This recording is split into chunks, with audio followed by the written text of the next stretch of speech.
Ew, what stinks in here?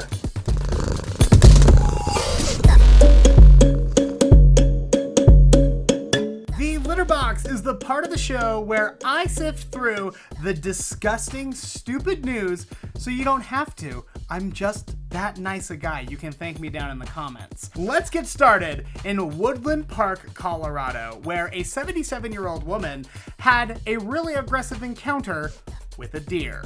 She was taking in her groceries, she turned around, and the deer had wandered into the open door behind her and started munching on whatever she had just brought home.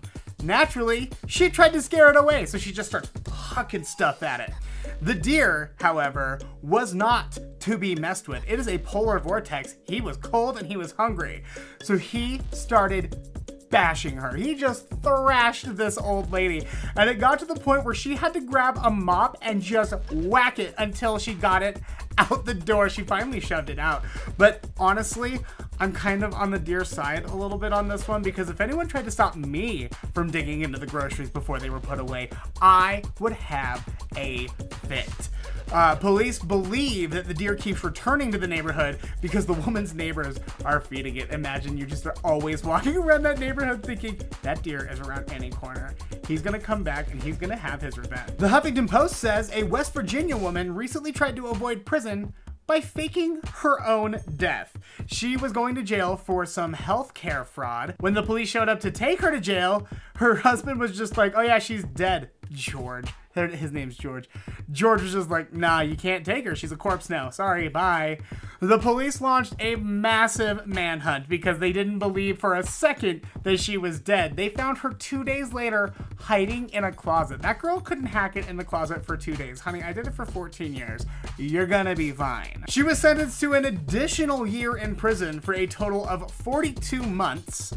Her husband got charged with obstructing justice and could face up to 5 years in prison. He's getting over a year more than her, even though she committed an original crime and then a second crime. I feel like she was the one that was really obstructing the justice in that whole situation. A man in India thought that his computer had recently been taken over by hackers. These hackers started threatening him and demanding money, so he calls the police.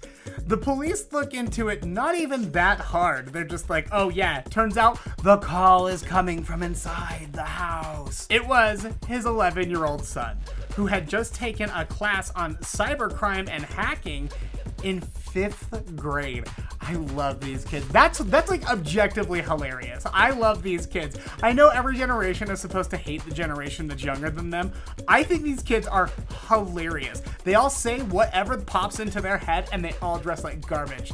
These are my people. I was born to be a zillennial. And finally, KTLA says the Los Angeles police are looking for a man who recently robbed the famed Roscoe's Chicken and Waffles. I guess he walked into the store looking to make an order, and they said, sorry man, you can't be in here without a mask. And he did not like that. By the way, I just feel like at this point, guys, it is not that much of an inconvenience. Well, instead of going out to get a mask, this guy got a gun. He held it at the employees and demanded, not money, chicken.